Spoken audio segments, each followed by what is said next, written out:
Back with another episode of Local Roots. Hi, I'm Todd Studer. We have a special guest coming up in just a bit. It is Lexi Kramer from Bev's Porch in Neola. Lexi is in the process of moving Bev's Porch, and there is a renovation going on in her new location, and we're going to get updates from her when she thinks that she may be able to reopen, and also just where the idea for Bev's Porch came from. All of that is still ahead. In the meantime, I wanted to talk to you a little bit about about media and about where things exist today. Because once upon a time, and this goes back to when I first got into the media world, I started radio in, when was it, 1993? I think it was. Wow, that's been a while ago. But there were very limited options back then. You know, you had the small town radio stations, and there were quite a few, and a lot of them doing some pretty good work back then. And you also had television, and that was pretty much what media was, but that's not what it is now. As this show is designed to focus on the more rural communities, and I don't really want to compare one size to another. I mean, yes, there's a lot of communities around Southwest Iowa that are smaller than what we'll find in the Council Bluffs and Omaha metropolitan area. I understand that when they look at the entire metro, they have recently just crossed 1 million residents. The population is now, but that's not the case in a lot of these small communities around Southwest Iowa. You're looking at, in most cases, under 1,000, and then you get some bigger, like Clarinda, Shenandoah, Red Oak, Glenwood, places like that, up a little bit higher than that. But there's some folks that have very high quality lives and living a very good life and also succeeding in business in a lot of these places. And Lexi with Bev's Porch is one of those. And we'll find out more about that in just a minute. But the reason that I wanted to talk about it is because things are changing. How am I bringing this program to you? We are completely web delivered. YouTube is a free platform. Anyone can post videos there. Facebook is another free platform, regardless of what some of those scams may say that they're going to start charging. No, they're not. That would be the end of them. They do have ads, as does YouTube, but or any of the other platforms. A lot of free places where you can put programming out and your content and what it is that you want to say. Well, that is available now to everyone. And you don't have to work for a radio station. You just have to invest a little bit of money in some equipment, you know, like this microphone, this mic stand. I have something called an interface, which allows me to plug all of my microphones in. So just in case I have somebody else in the studio, I have another microphone over here. But anyway, it's different now. And as we are continuing through this transition, I'm not sure how much longer it will take, but I believe that we are going to see the end of radio and television that is broadcast over towers the traditional way. I don't think the industry is going to end. No, I don't think so. I think that there's way too much value there, and I think they provide a wonderful service. But how it's delivered, in my opinion, that technology is now obsolete, because we can deliver it this way. Do you remember I'm going to talk to the Gen Xers now because I'm one of you. Okay. Do you remember when we were young and we would go on a road trip and, we're just listening to the radio and you try to find a radio station that'll stay in for a little while and it usually fades out just as the song you wanted to hear comes on? It's not that way anymore. There are so many options of how you can have content delivered to you, and the internet works in your car. So, having said that, that will be the future. And I believe that we are slowly going to start to transition out of the traditional way of doing things. And we're already starting to see that. You know, radio stations typically all have an app where you can get all of their programming, but they may talk about it, but they don't really push it that hard. They're still relying on the traditional way of delivering programming to you, which is over a radio broadcast signal. And that's going to end. And I'm not sure why it's moving as slowly as it has. I think it's more of what we get used to. I'm a fan of Yellowstone and of all of the other Taylor Sheridan shows. And I just recently finished watching 1923. And that began right at about the time where horses and cars were existing together, and they were starting to get rid of the hitching post in town in order to make more parking spaces for the cars. That's where we're at. Only this is in the media industry and how it's being delivered. I'm a big believer that it's going to continue to be more and more web delivered as the internet and data signals are universal. They can be picked up anywhere. So, anyway, that's just me preaching a little bit, and I would encourage you to look into it if you have any questions at all about podcasting, which technically that's what this is. This is what you would call a podcast, but I had someone talk to me recently. She is Sheila Jenkinson with the Grow Small Town Nebraska podcast that she has on the others on the west side of the Missouri River, and she told me privately, "I really like the small market radio feel of your show." And I said, "That is it. That is what it is that we do here." And I'm believe that there's a lot of things that have been done well in my previous industry that can now translate over into this. It's a little bit different. I'm now looking into a camera as opposed to just talking into a microphone. Sometime I'll do a show and just pretend the camera's not there. I doubt you'd be able to watch it. I was kind of animated back when I did radio. But anyway, if you have any questions about getting into podcasting, what it would be like to have your own show, because trust me, there's a ton of value there, especially if you have a business, then reach out to me, toddstuder@gmail.com, and I'd love to have that conversation with you. You know what? We have a brand new sponsor here on Local Roots, and it's an exclusive sponsor. That is Castle and Associates of American Family Insurance, and talked with Travis Castle, and we're going to have him on the show to answer some insurance questions that you may have, some of the more frequent questions that get brought up. And I'm excited about this and about Travis and his team being a part of what we're doing here on Local Roots. You know that Castle and Associates of American Family Insurance is your local insurance provider for all your home, auto, life, business, and farm insurance needs.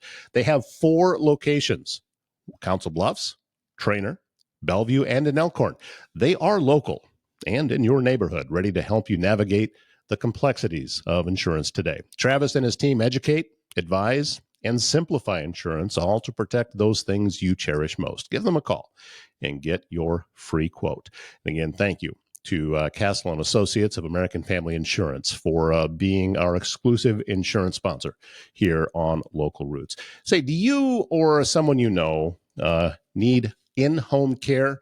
Home Care Advocacy Network helps you maintain your own privacy in your own space while still receiving care and support with a personalized touch. Aging in place can be critical for many people. Home Care Advocacy Network can meet those needs with an understanding that assisted living is best at home. HCAN of Southwest Iowa brings the personal touch to care at home in Council Bluffs, Glenwood, Red Oak, Clarinda, and surrounding communities. Visit hcan.com/Southwest Iowa to learn more. With us is Lexi Kramer, and she is the owner of Bev's Porch in Neola. Thank you so much, Lexi. And I've heard, little birdie told me, that you got some construction going on. How's the process going? Yeah, not even a little bit. We gutted a building on Front Street. Okay. So it's a big job. What made you decide to do a complete renovation here and get into a whole new spot? Is it just needed the space? I mean, what's happening? Honestly, so where we previously were, there it was a really pretty old building in Neola, but I was renting, and when I was initially there, I was renting just the front, and then our crowds would get big to where we needed more, and then my lease was coming to an end. Do I replenish that lease? I took a leap of faith, bought a building on Front Street. There's no stairs to it, which really curbed the crowd. I got a lot of elderly folks, so I was like, awesome. There's no stairs. We got lucky, and it has an alley on one side, so we actually get to bring in a drive-through. Wow. So I was, brewing up all these ideas. I was like, let's do it. And it That's worked. it sounds to me like you're checking all the boxes here and getting everything just the way that it needs to be. And Yeah. that's exciting. It has to be. I mean, I'm sure you got a lot of emotion going on. You're excited, you're stressed, you're nervous, you were full of anticipation to get going, all just mixed up into one. Oh yeah. Yep. Yeah. Yeah. It's a lot. I mean, to be honest, nervous is at the forefront of everything because I am, you never know what you're going to get. And I didn't open Bev's Porch to be something major or, whatever, but it's grown into a nice little establishment. And it just, it just keeps climbing. And I don't know. So yes, excited, but very nervous. I just want Well, to be. and it sounds though that everything that you've been doing has been working. Because if you're talking about getting crowds in, then obviously people are finding you. People are liking what's there and coming back. All of the things are positive, but growth can be scary. There's always, you're taking the dice and you're rolling them here a little bit, and that's just part of it. Yeah, actually, hand in hand with that growth has been lots of change. The game plan has completely flipped. I've mentioned before that, I opened Bev's Porch with the intentions of making it a nice little hub for the locals to hang out, come and visit. I wanted to really showcase a lot of local makers of gifts and retail and crafts and everything, and maybe just have a little bit of coffee. Well, the locals said we really want coffee, so my my the traffic has been like everyday coffee, and I'll put a peek over here for a gift. So the script has flipped, which means I've had to expand the coffee machinery, the supplies, da da da da da, and we were just out of room in the other place. And my business plan has had to be flipped, rewritten, and tweaked. So the move to the new building is going to be great because now it's a fresh slate for me to literally rebuild. I So would. You and I have talked. It was a couple of years ago now, I think, yeah, on a right when I was, previous. It's been a while. Uh, Tell us again the backstory behind the name Bev's Porch, because I think this is kind of neat. yeah. So 2021 in the winter, I had lost both of my maternal grandparents back to back. It was unexpected, not COVID related, and I was super super close with them. My family was pretty tight. So I was grieving pretty badly. We always congregated at their place when the weather was nice. Usually we're on the porch, we're on their deck. You could pull up to grandpa and grandma's house, and at any given time you would have your aunt there, your cousins there. And so I decided to take my grief and do something with it. I was kind of at a place in my life career wise where I knew that I needed to do something with that I loved. So one day I woke up and I was like, I'm going to open a coffee shop. And the fire was there, the passion was there. So I knew that it was going to be an honor and dedicated to my grandparents, who are Bev and Leroy Dolan. And as that's the name, the little rocking chair, it all means something. This color, we call it cranberry, one of grandma's favorite scents around the holidays. So everything we do is kind of a nod. There's always that little hidden Easter egg of a meaning in everything we do. So That is the type of thing that even if folks that are coming in there don't know the story, they can feel it because yeah, you feel it and because there's all of that meaning is behind it. So uh, I am sure that this has happened, that people have been there and they have this good feeling and not really know why. And yeah. I can tell you that that's what it is. 100%. We, especially after I get a lot of, are you Bev? And I say, no, I'm Lexi, but Bev was this person and this is who we are. The decor, the furniture is all a little nostalgic, vintage. We want the place to feel like you are going somewhere warm and welcoming, like visiting your grandparents' house. We try to have time slow down when you're in Bev's Porch. Sit and stay a while, enjoy yourself, laugh, put your phone down, read a book, play a game, just like visiting your grandparents' house. Talk to me about the coffee end of it, because as Yeah. you said, that it was a little bit of a surprise as to how much people wanted that aspect of it. Yeah. How how has the process been of making that pivot? Because if you're turning out a lot more coffee than you were intending to, that means all kinds of different things going on.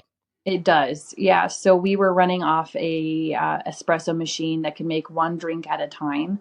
And we were literally taking orders up front, writing the drink on a post-it note and sending that post-it note down to the coffee maker, which was fine.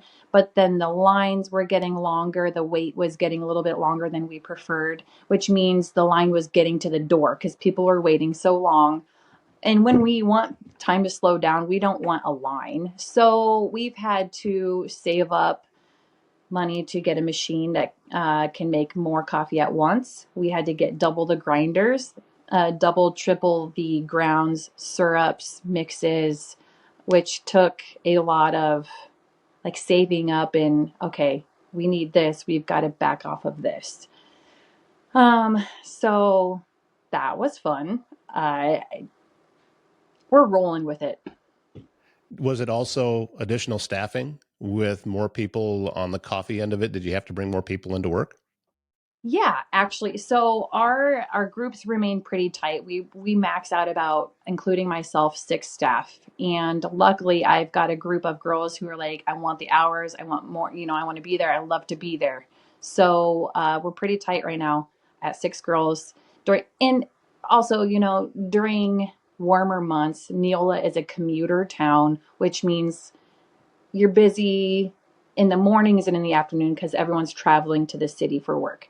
So it's just kind of finding a flexible, flexible. Lots of high school girls and boys have been interested too, but yeah, it's I don't know. I don't know how to explain it. It's Well, you got to did it also mean shifting your hours? That if the coffee had a demand, then you needed to be open a little earlier than maybe you wanted to.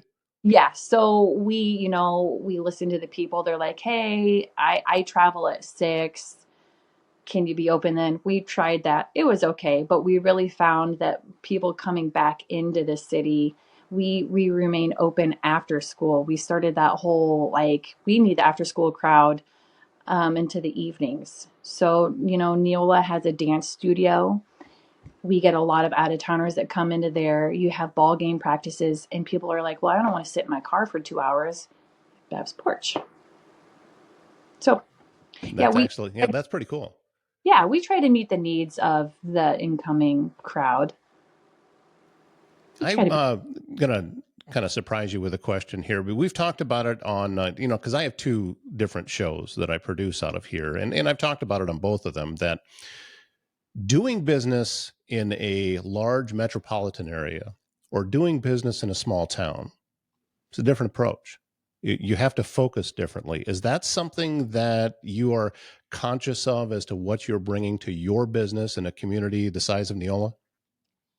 absolutely. So, I say if we were in the city, we would need to be open 6 a.m., 6 p.m., especially given the retail side. Not everybody wants coffee at every hour. So, but with the commute, with the small town, we are able to have a little bit of closure in the middle of the day. And I am grateful for that because I tell my staff, I tell our crowd that we are family first. So I am a mom. My employees have lives. If it's bad weather, we're not going to be open. And I'm grateful for the small town patients understanding in that aspect because we can't be there all the time, although we do love it. So being in a small town has been super, super relieving in that sense. How about with you making your home in that small town as opposed to, larger community? Omaha is what, 30 minutes away, a little over. Yep. But why live in a small town? Why small town Iowa for you? Well, I actually grew up, my husband and I are from Neola. We went to college, come back. we've moved away, come back.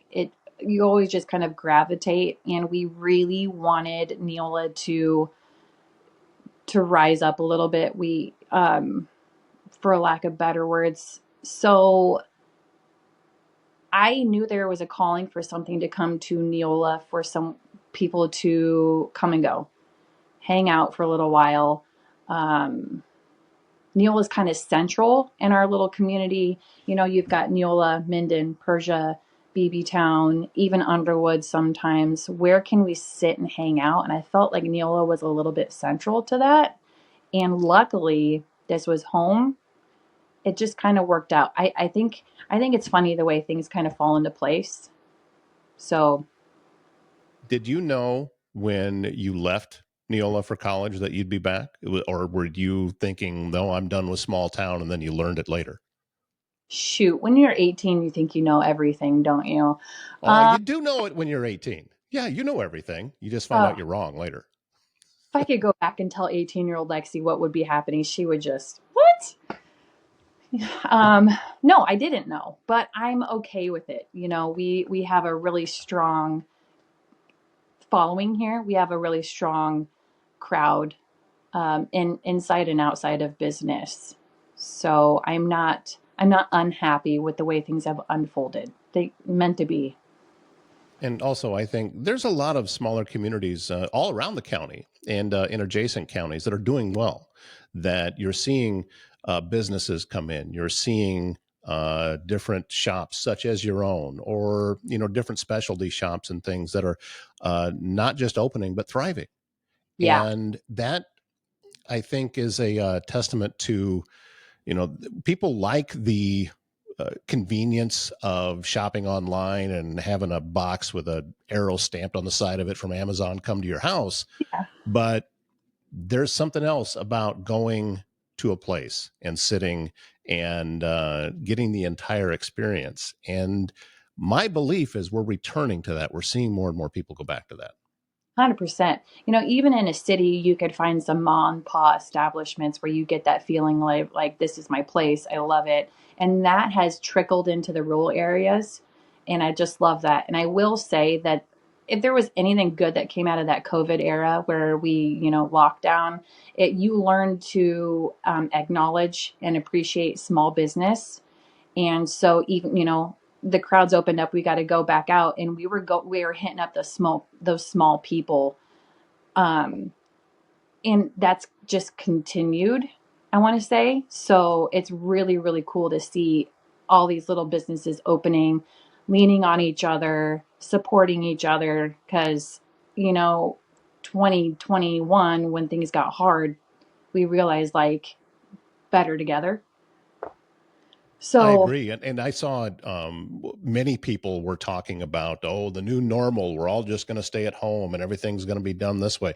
No, it's not. And I knew that at the time because people were miserable at home. oh You my gosh. not having the connection with someone, whether it just be at the coffee shop or whether, at the library or at wherever it might be, people missed that. Oh, And as soon as COVID was done, it was like the floodgates opened up. 100%. Yep. And some of the small people, unfortunately, COVID, geez, yeah, it had us shut a lot of doors, because with nobody coming in, they couldn't survive. And we saw that. And then people are like, okay, let's do better. And they've been better. Absolutely. Well, I know that we're still in a holding pattern as far as a reopening date, Hmm. but it's coming soon. Yeah. And we're hoping that within the next month or two, you got the doors open back up again. Because I know that folks in Neola, and not just in Neola, there's people around you as well that they're missing it, but they're Oh, also I, anticipating what they're about to see. I can't go to the gas station without somebody be like, "Oh my God, I miss you." Or I've gotten, so the farmer men who are a little bit older, who they they need a place to congregate, and they're just dying right now. The I don't know. People are begging. They're knocking on my door. And the thing with reopening, I wish I had a date this very second, but I don't. And the reason why things are taking a little bit longer, that building was an office space for a while, so it had just that mediocre carpet, the interior walls that were just meaningless. It was just very blah. The drop-in ceiling. So we went in there and we demoed, but not only demoed, we completely, we're exposing brick walls, the ceiling, where we have to replumb the building, electric needs fixed. So it's not a matter of just hanging some curtains and opening the door. We are completely gutting this building, and it's going to be so cool because my husband and I, we like to save the characteristics of back in the day. So we're trying to bring that charm back.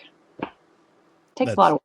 Yeah, it's very cool and exciting, and I am thrilled that not only for the success that you've seen so far, but also for what we know is coming. Because I mean, you know about the buzz. You just mentioned it, that you go out and people are, hey, we miss you when you're coming back. It's A lot coming. of people mad at me. Yeah. Yeah. Well, they'll get your doors open and they'll be over it. But thank you so much for taking some time to fill us in on the progress and about how everything's going there. I know that I'm excited to get you open again.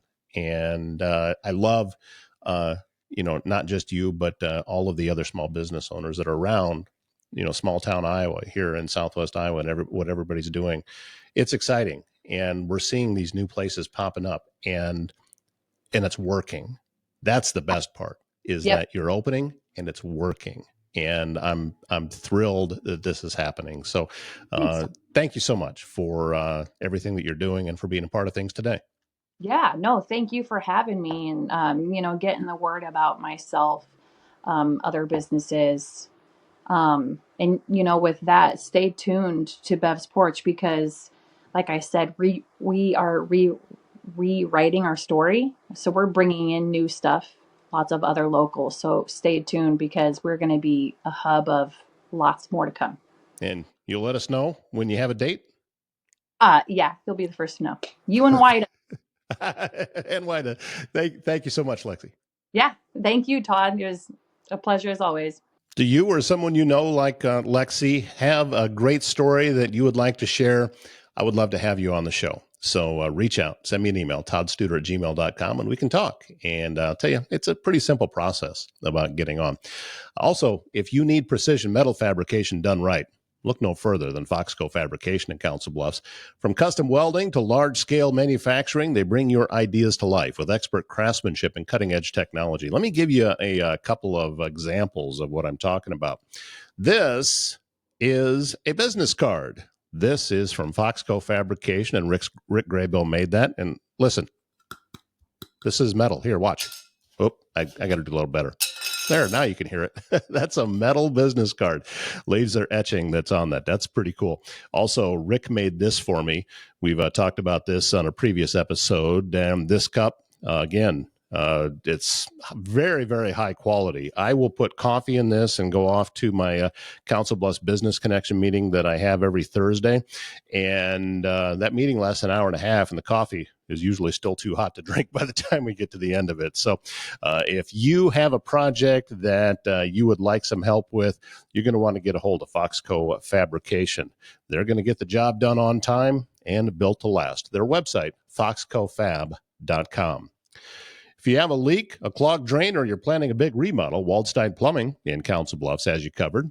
They cover all of Southwest Iowa with fast, reliable service and expert craftsmanship, handling everything from small repairs to major installations. Locally owned and trusted, taking pride in doing the job right the first time. Residential or commercial, big or small, when plumbing problems strike, call Waldstein Plumbing. Visit waldsteinplumbing.com for a free estimate.